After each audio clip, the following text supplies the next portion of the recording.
이번 주까지 해서 IPS까지 얘기를 드렸고요.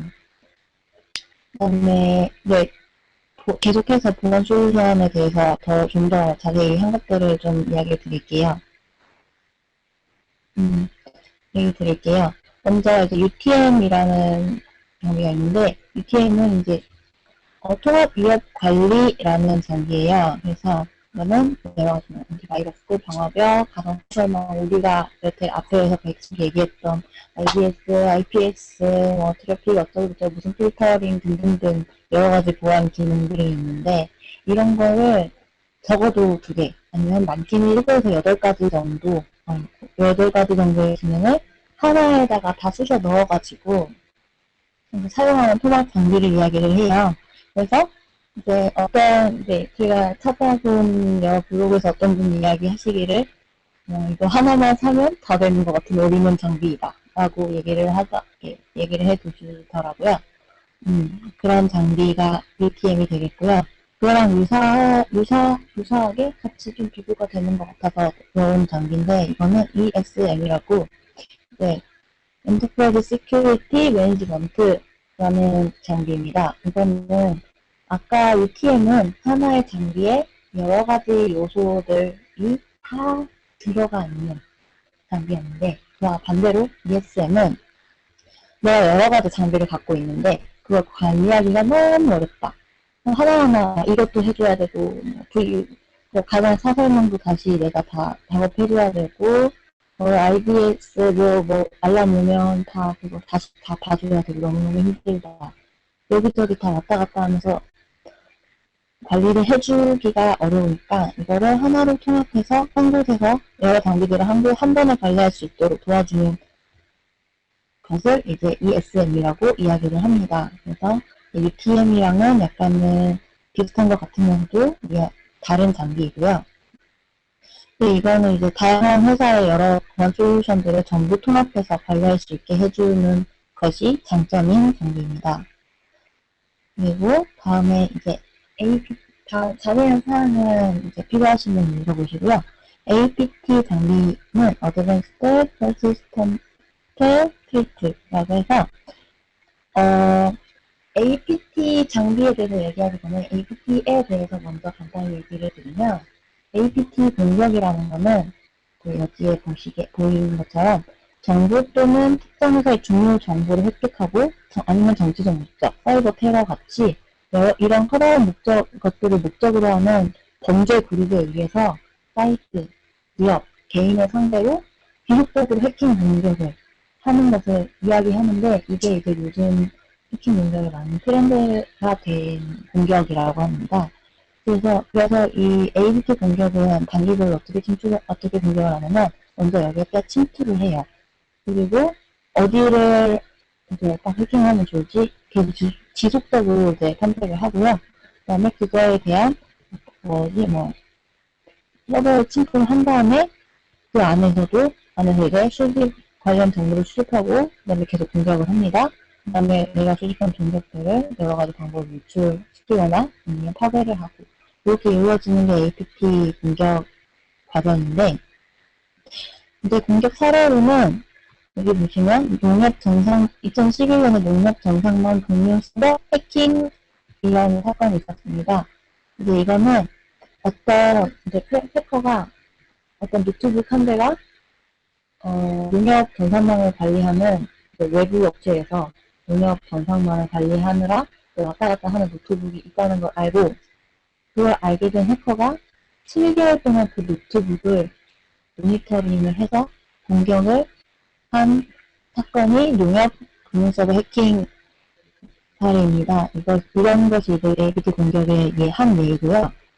이거는 이제 여기도 나와 있는데, 사전에 치밀하게 계획해서 여러 가지 정보를 수집한 다음에 그 정보를 이용해서 악성 코드를 심고, 그런데 그 악성 코드는 제로데이 취약점이나 최신 이제 악성 코드 같은 것을 사용을 해서 서버에 침투한 다음에 오랜 시간 동안 모니터링을 실시를 해서, 그 다음에 여기저기에 백도어를 설치해야지 내가 왔다 갔다 편하니까 백도어를 여기저기 설치한 다음에 취약점을 이용해서 관리자 권한을 획득하는 방법으로 공격이 이루어진다고 합니다. 그래서 그거에 대응해서 나온 것들이 대표적으로 파이어아이나 메가피의 NATB 이렇게 현업에서 일하시는 분들 어떻게 읽으시는지는 잘 모르겠는데 저는 이렇게 읽겠습니다.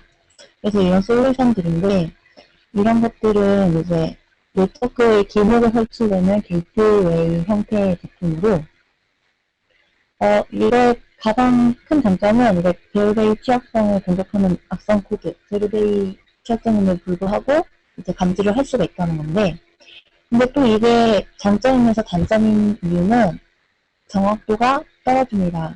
그래서 어떻게 떨어지느냐면은 제로데이 취약점이기 때문에 이게 확실히 이제 공격이다라고 단정 지을 수가 없기 때문에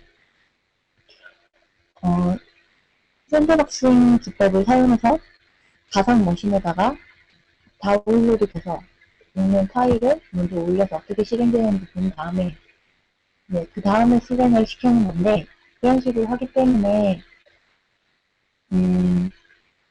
내가 이거는 확실히 악성 코드다 라고 아니면 공격이다 이렇게 얘기를 해주지 못하고 이거는 그거일 것 같다 확률 몇 %다 이런 식으로 얘기를 몇 %다 라고 불확실한 정보만 알려준다고 합니다. 근데 이제 우리가 이렇게 샌드박싱 기법으로 위에 이런 여러 가지 솔루션들을 만들어 놨더니 이 해커가 또 다른 방법을 모색을 해서 이제는 아예 파일을 여러 개를 분리시켜서 시킨 다음에 새로운 감염 경로를 만들어서 내가 이제 파일이 다 감염이 되었을 때 새롭게 이제 악성 코드가 작동하고 자동화된 악성 코드를 만들었다고 해요. 그러니까 이렇게 된 경우에는 샌드박싱이고 뭐고 이제 탐지를 하기에는 너무 힘든 상황이 되었고요. 여러 가지 분석 방법이 있기는 한데 그래도 APT 공격에 대한 솔루션은 가장 효과적인 거는 아래 이 세 가지라고 합니다.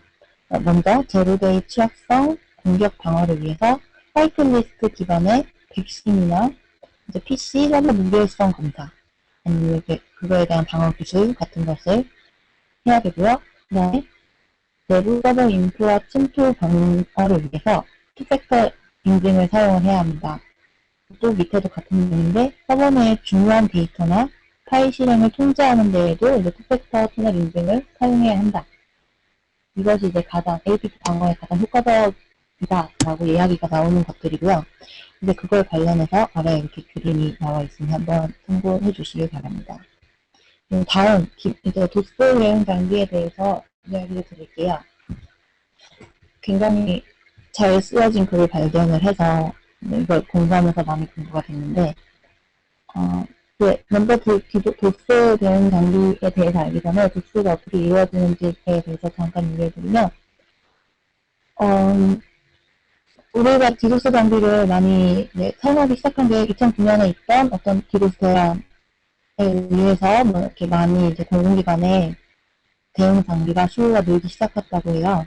그래서 도스는 사실 하나하나 패킷을 보면은 그냥 나는 정상적인 이상하지 않은 그런 패킷들인데 그게 동시에 같은 시간에 한 구조로 너무 집중돼가지고 그런 대량의 무의미한 패킷을 너무 많이 넣어요.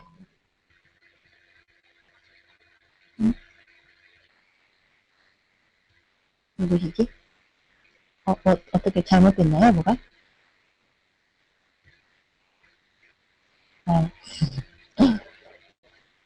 그래서 이제 대량의 무의미한 패킷을 발생시켜서 공격 대상 사이트의 다양성을 떨어뜨리는 것이 도스 공격입니다. 그래서 이것을 이제 공격하는 유형에 따라서 크게 세 가지로 나누는데 먼저 네트워크 대상 디도스 공격이 있고 그 다음에 시스템 대상 디도스 공격이 있고 어플리케이션 대상 디도스 공격이 있습니다. 먼저 네트워크 대상 디도스 공격은 어떻게 되냐면 일반적으로 패킷 구조가 간단하고 많은 트래픽을 내기 위해서 간단한 거를 빨리빨리 만들어내는 거예요. 그래서 UDP나 UDP ICMP 패킷을 이용해서 트래픽을 마음이 조금 간단한 걸 많이 팡팡팡팡 보내가지고 공격을 하는 것이 네트워크 대상 디도스 공격인데, 이거는 이제 도스 초창기에 많이 발생을 했고, 네, 여러 가지 솔루션에 의해서 방어가 어느 정도 많이 가능해졌어요. 그랬더니 이번에는 해커들이 시스템을 대상으로 디도스 공격을 합니다.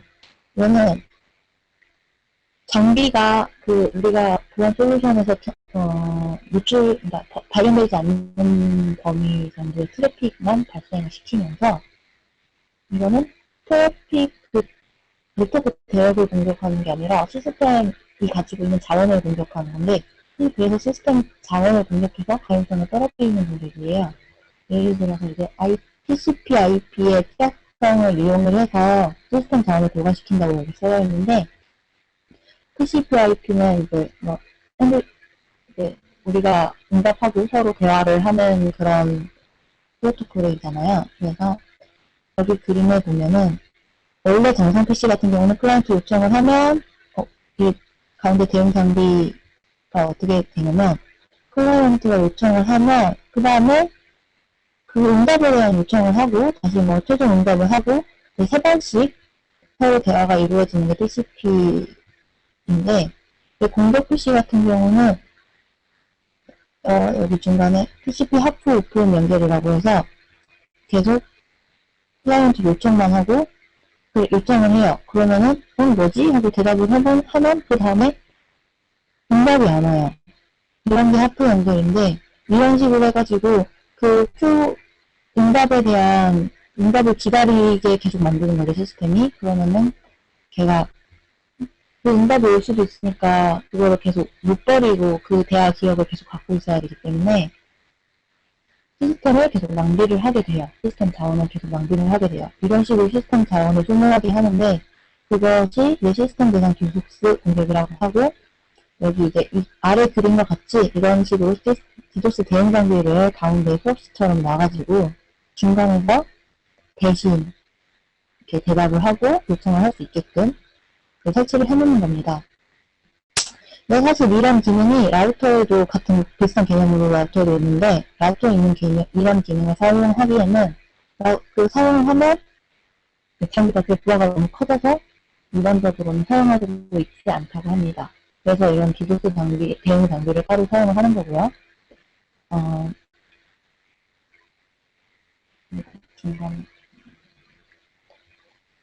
그래서 이런 대응 장비를 아래 그림과 같이 이렇게 두 개의 그림이 있는데, 하나는 인라인 방식이고 하나는 아웃라인 방식이에요. 그래서 먼저 이 위에 같은 인라인 방식은 대응 장비가 이 물리적 구성 내부 안에 들어가 있어요. 그래가지고 이 안에서 있는 트래픽을 계속 도스 장비가 계속 탐지를 하고 계속 모니터링을 해주는 그런 방식으로 구성되어 있는 장비고요. 이것은 아웃라인 구성 방식인데, 이건 물리적 회선 바깥에, 이 물리적 회선 바깥에 설치돼서 미러링 장비를 가운데 따로 둬서 트래픽 탐지 장비를 따로 두고, 트래픽을 계속 미러링 장비를 통해서 탐지를 계속 해오다가 어떤 것이 있다, 어떤 픽이 이상하다라고 하면은 차단 장비를 통해서 차단을 하게 되는 도스 방식입니다. 장비입니다. 근데 이제 온라인 방식은 온라인 방식에 비해서 대형 서비스망이나 좀 그런 데서 사용을 해야 좀 많이 고가라고 합니다. 그래서 고가이기 때문에. 그리고 다음으로 넘어가면 이제 탭이랑 이제 바이패스라고 이야기를 나눴는데, 먼저 네트워크 탭이라는 거는 탭이 어떤 때 사용을 하냐면, 네트워크 상에서 전송되는 전이중 방식의 데이터 흐름에 전혀 영향을 주지 않고 손실 하나도 없이 트래픽을 모니터링할 수 있게 하는 그런 장비입니다. 그래서 중간에 이제 아무래도 장비가 이렇게 들어가거나 하게 되면 어떤 흐름의 영향이 들어갈 텐데, 그런 영향 하나도 없어야 하잖아요. 장비가 들어간다고 모니터링 하겠다고 장비를 넣었는데 흐름에 영향이 되면 그게 무슨 장비에 효과가 나겠어요. 그러니까 데이터의 흐름을 전혀 영향을 주지 않고 손실 없이 트래픽을 모니터링 하기 위해서 가운데 넣는 것이 탭이라는 장비인데, 그 중에서 네트워크 탭이라는 거는 당연히 네트워크 흐름에 영향을 주지 않고 하기 위해서 있는 장비고요. 그래서 여기 써있듯이 이제 인라인 구성을 통한 모니터링은 그 자체로 심각한 장애 요인이 되기도 하고 네트워크 성능을 저해시킬 수도 있다고 합니다. 그래서 이러한 장비를 통해서 문제점을 극복하고 네트워크 안전성을 확보하기 위한 장비인 거죠. 여기 포트를 자세히 보면은 그림은 안 나오는데 네트워크 포트가 2개 있고 모니터 포트를 위한 것이 2개로 구성이 되어 있습니다. 해야 하는 포트가 2개 정해져 있어요. 그 다음에 이 다음으로 애플리케이션 탭이라는 거는 지금처럼 1개 이상의 네트워크 링크나 포트에서 수집한 패킷들을 1개의 네트워크 인터페이스 카드를 사용하는 모니터 또는 그 이상의 여러 대의 모니터 장비로 분석할 수 있게 해주는 것을 이야기합니다. 그리고 그 다음에 N2NU 탭이라는 것은 이제 이름처럼 여러 개를 여러 개로 모니터링 하겠다는 건데 이거는 대신에 위에서는 이제 어떤 포트에 무슨 포트, 이게 포트마다 이건 네트워크 포트, 이거는 뭐 모니터 할 거 꼽는 뭐 RX 포트 이렇게 정해져 있었는데 여기서는 사용자가 설정하는 것 맘대로 그냥 패킷들의 정성 경로나 설정 제한 같은 거를 사용자가 원하는 대로 구성할 수 있기 때문에 네트워크 포트나 모니터 포트가 따로 정해져 있지 않습니다. 그리고 마지막으로 바이패스라는 거는 이제 탭이랑 비슷하게 생긴 장치인데 이거는 외장형 스위치입니다. 외장형 스위치로 어떤 장애가 발생했을 때도 정상적으로 서비스가 가능하도록 하는 솔루션입니다. 그래서 예를 들어서 어떤 시스템 장애가 발생했다든지 아니면 시스템 교체 작업을 한다고 했을 때 이 장비를 사용하면 네트워크는 정상적으로 계속해서 돌아갈 수 있게 해줍니다. 다음 IPsec, IPsec에 대해서 이야기를 드리겠습니다. IPsec은 IP 계층의 보안을 위해서 개방형 구조로 설계된 프로토콜입니다. 인터넷상에서 이제 전용 회선같이 이용 가능한 가상 전용 회선을 구축해서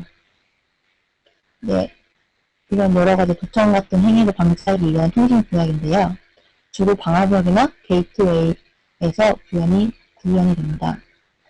이 인증 방식은 특별히 정해져 있진 않지만 이런 것을 제공하는 기능을 이게 SA라고 Security Association이라고 하는데 이 SA를 통해서 많은 알고리즘을 수용하고 구현이 가능하고 그리고 앞으로 우리가 사용할 IP 버전 6에는 기본적으로 포함이 되어 있습니다. IP 버전 4가 할 수 없는 IPsec 기능은 먼저 데이터 원본 인증이 가능합니다. 그 다음에 무결성 인증과 기밀성이 보장되고 그 다음에 재생 공격으로부터 보호가 됩니다.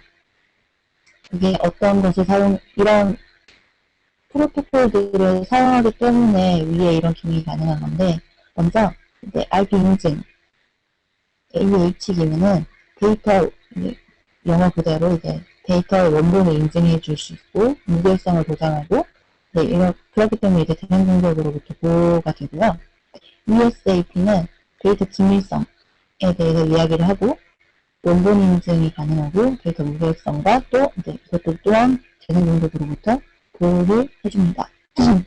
마지막으로 이 프로토콜에 대해서는 보안 협상이나 대화 암호화 큐브 같은 것을 관리하기 위해서 설정하는 방법을 제공하는 프로토콜입니다. 그리고 VPN은 Virtual Private Network라고 해서 사실 우리가 전용선이 다 깔려 있는데 그 전용선을 가지고 우리가 개인으로 쓸 수 있는 공중통신망을 내 개인 전용선처럼 쓸 수 있는 것을 VPN, 가상사설망이라고 합니다. 그래서 가상사설망을 이용하면 회사에서 보통 많이 사용하는 인트라넷이나 이런 것들을 구축해 놓을 수가 있고 그런 것들을 구축하면 인증 절차가 필요하고 그렇기 때문에 외부 통신망으로부터 내부 회사의 변동이라든지 그런 것들을 안전하게 서로 주고받을 수 있게 됩니다. 이런 정도도 있고, 그럼 IP 서브네팅의 얘기를 드릴게요. 이거는 이것보다 PPT가 나을 것 같은데, 이건 제가 저번 주에 아마 발표를 안 했을 거예요. 서브네팅에 대해서 얘기하기를 드릴게요. 서브네팅은 일단 어떻게 되느냐면, 원래 하나였던 네트워크, 일단 여기 써있는 만약 이런 네트워크가 하나 있다면, 이 네트워크를 여러 개로 나누어서 네트워크를 사용하는 것을 서브네팅이라고 합니다. 그래서 먼저 서브네팅 전에 우리가 알아야 될 것이 여기가 있는데, 먼저 하나의 네트워크라고 하는 개념은 이 라우터를 거치지 않고 여기 안에서 통신이 가능한 영역, 그러니까 뭐 네트워크끼리 서로 주고받을 수 있는, 유선함으로 주고받을 수 있는 그런 가능한 영역을 하나의 네트워크라고 하고요. 이 네트워크를 이렇게 나누어주는 이것을 서브넷 마스크 또는 넷마스크라고 합니다. 그래서 이거 다음 서브네팅 하기 전에는 클래스라는 거에 대해서도 알아야 되는데요. 이거는 지금 IP 버전 12를 사용하고 있는데 이것은 총 32비트, 그러니까 뭐뭐뭐.뭐뭐뭐.뭐뭐뭐 이렇게 되어 있으니까 총 32비트가 점으로 4마디로 나누어지고 그게 8비트씩 4마디로 나누어지고 있고 각각은 네트워크 부분이랑 호스트 부분으로 이루어져 있습니다.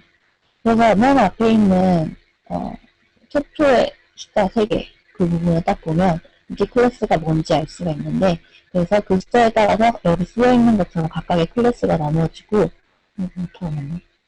각각의 클래스가 나누어집니다. 그래서 먼저 A 클래스를 먼저 보면 맨 처음 마디를 봤을 때 그러니까 8비트 10진수로 세자리 숫자를 봤을 때 0에서 127까지 부분이 클래스 A에 들어갑니다. 하지만 이제 실제로 사용하는 거는 1에서 126까지예요.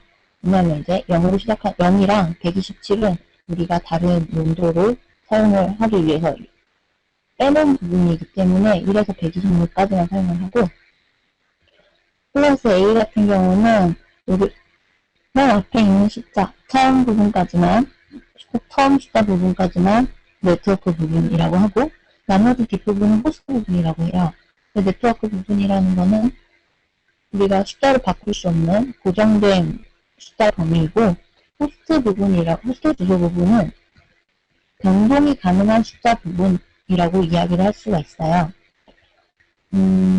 일단 여기 이 그림에서 보시면 우리가 0에서 127까지라는 게 이게 만약에 컴퓨터에서 이진수로 다 표현을 하면 이제 최초 0이 다 0에서 127까지가 여기가 0이 1로 맨 앞에 숫자가 1로 올라오지 않는 곳이에요. 그래서 이제 여기까지를 클래스 A라고 지정을 해서 우리가 범위를 나눠 놓았고 각각의 또 쓸 수 있는 사설 IP 대역이 따로 정해져 있는데 A 클래스에서 쓸 수 있는 사설 IP 대역은 이만큼입니다. 그리고 다음 이제 BCB를 보면 B 클래스는 A 클래스보다는 호스트 부분이 약간 줄어들어요. 왜냐면 이제 호스트 부분이 이제 두 번째 부분까지 내려와요.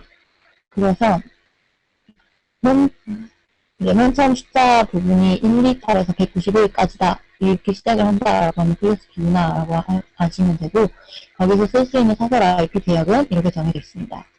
뭐 C도 마찬가지로 맨 처음 숫자 마디가 192.뭐뭐뭐다, 뭐 223.뭐뭐다 라고 클래스 C구나 라고 아시면 되고요. 그 다음에 여기서 쓸 수 있는 사설 IP 대역은 정해져 있습니다. 그리고 우리가 가장 많이 보는 IP 대역죠. 다음에 이제 서브넷 마스크에 대해서 이야기를 드릴게요. 만약에 우리가 어떤 IP가 191.1.0.25라고 있었어요. 그게 이진수로 나타내면 이렇게 나타내지고요. 그 다음에 디폴트 서브넷 마스크라고 해서 클래스마다 서브넷 마스크가 다 정해져 있어요. 이쪽에서 보시면 디폴트 서브넷 마스크가 쓰여 있는데 A 클래스에서는 25.0.0.0 이런 식으로 이렇게 내려옵니다. 그래서 클래스 이거 같은 경우는 클래스 C 클래스예요. 이 IP는 그렇기 때문에 25.25.0 이것을 이진법으로 나타내는 숫자가 이렇게 나타나고요.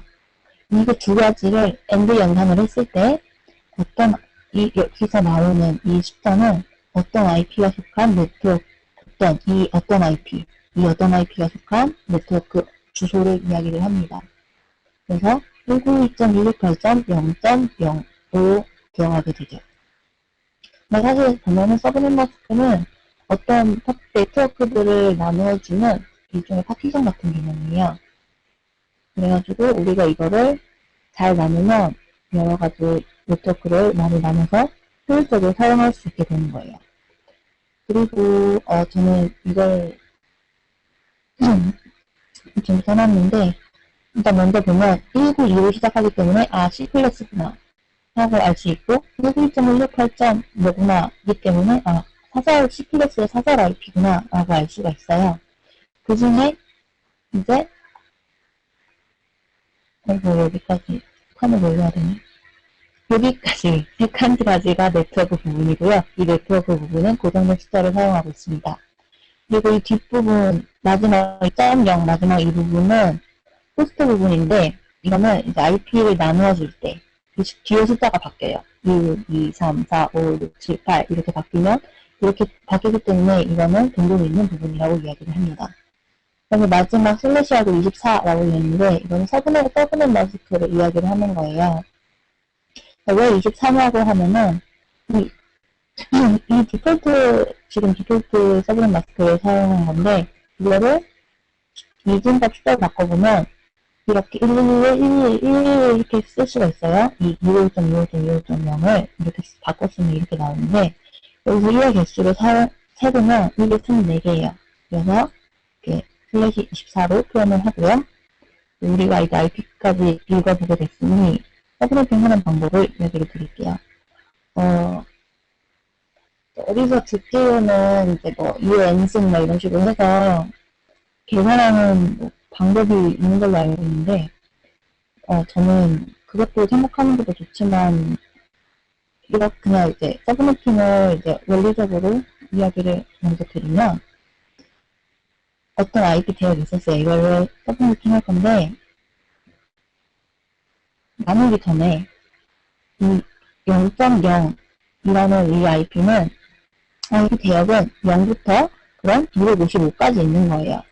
C클래스이므로 C클래스니까 이제 마지막 0, 마지막 0 부분 바뀌는데 이 0 부분은 0에서 255까지 바뀔 수 있어요.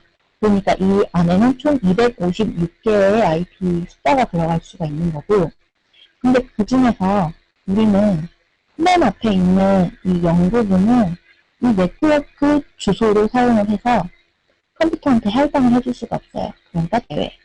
그리고 255, 이 부분은 우리가 브로드캐스트를 할 때 사용을 하기 때문에 이 부분도 컴퓨터한테 할당을 해줄 수가 없어요. 그래서 제외. 이 두 개를 제외하고 나면 나머지 1에서 254까지의 이만큼의 IP를 컴퓨터들한테 할당을 해줄 수가 있게 되는데 여기까지의 설명이 이 C클래스 사설 IP 256개를 나누지 않고 통째로 우리가 컴퓨터한테 이렇게 할당을 해줄 수 있다 라고 먼저 얘기를 드린 거예요.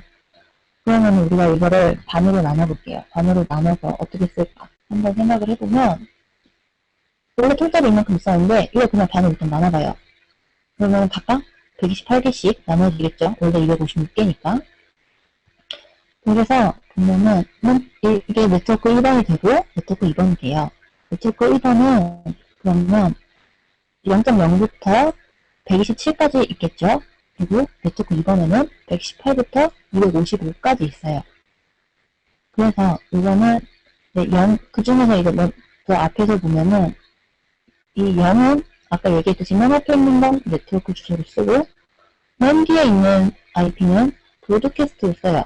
둘 다 안 되니까 사실 우리가 쓸 수 있는 거는 1에서 116까지 이렇게 사용을 할 수가 있어요. 그리고 그 다음 두 번째 네트워크에서도 마찬가지로 맨 앞에 있는 IP 128은 네트워크로 써야 되니까 사용을 못해요. 255, 맨 뒤에 있는 255는 브로드캐스트 해야 되니까 사용을 못해요. 그래서 우리는 지금 129부터 254까지 컴퓨터한테 나눠줄 수가 있어요. 이런 식으로 하는 것이 서브네팅입니다. 이거를 이제 여러 가지로 이렇게 나눠 쓰면 서브네팅을 따뜻하게 할 수 있게 되는 거겠죠. 관리 어떻게 하느냐 보면은 VLSM이라는 개념이 있는데 가변들이 써보던 마스크 라는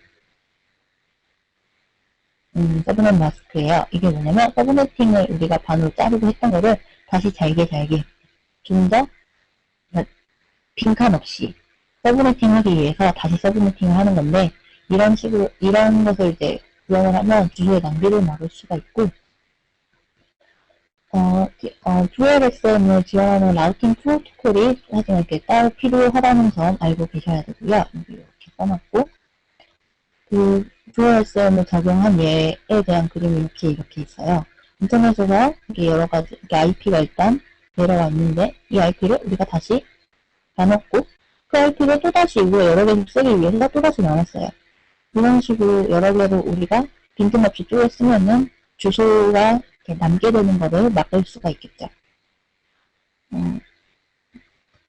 이게 이제 서브네팅에 대해서 이야기를 드린 거고 마지막으로 이제 CIRD는 이제 아까 방금 사이버는 이제 우리가 방금 얘기했던 가변들이 서브넷 마스크를 할 때 나오는 개념인데 이거를 슬라이더는 이제 여기 써있듯이 스트레스 없는 도메인 간 라우팅 기법을 사용한 이제 IP 주소 활성 기법이에요.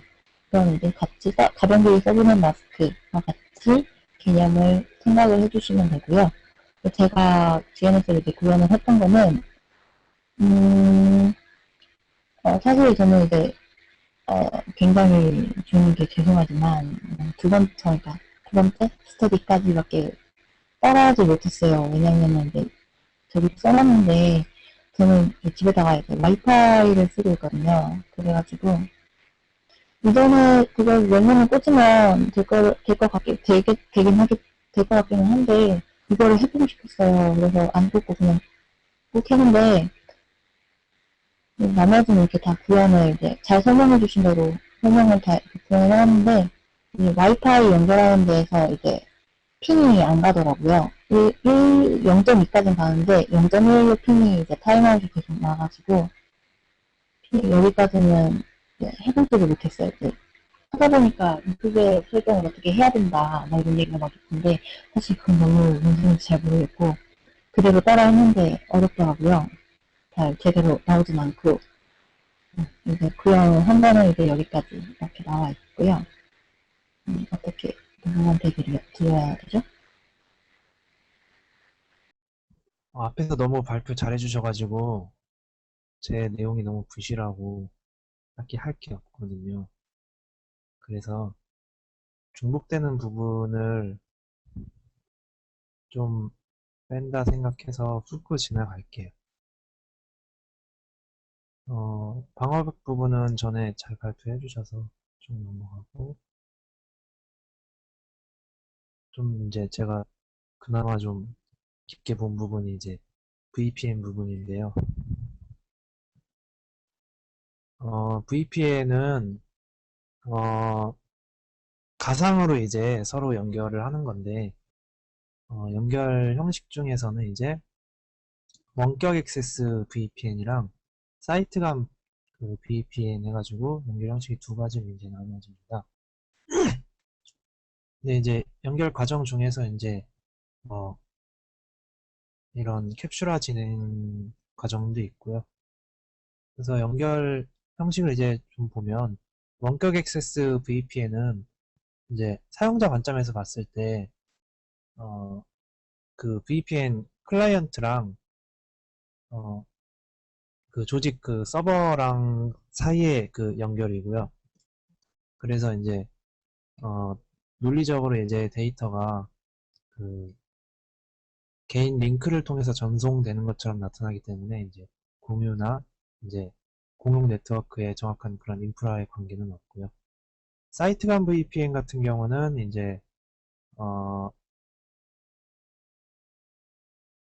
그 그러니까 WAN 링크로 이제 작동을 하면서 이제 연결이 되는 거예요. 그래서 어, 사설망의 두 부분을 이제 연결을 시켜주는 겁니다. 이거는 사이트 간 VPN 같은 경우는 그래서 보면은 이제 VPN 서버 같은 경우 이제 연결된 네트워크에 대해 라우팅된 연결을 제공을 하게 되고요. 뭐 나머지 특징들은 이제 그 WAN 링크로 이제 작동이 되면서 그 서로 다른 이제 사설망의 두 부분을 연결하는 과정에서 이루어지는 일들이고요. 인증 방법들은 설명 잘 해주셔가지고 딱히 뭐 할 게 없을 것 같아요.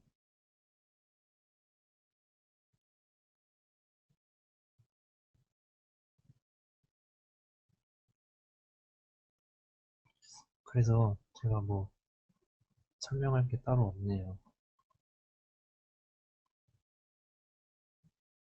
뭐 IPsec 같은 경우에서 이제 보안 프로토콜을 이제 사용하게 될 때 아까 이제 종류별로 설명을 해주셨는데 각각 이제 사용하는 이제 용도라고 해야 하나?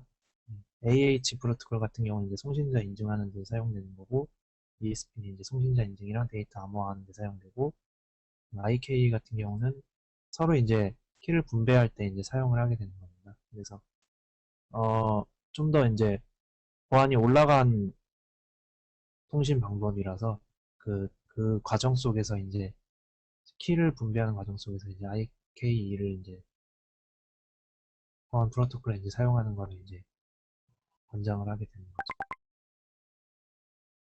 뭐 또 설명할 게 따로 없는 것 같네요.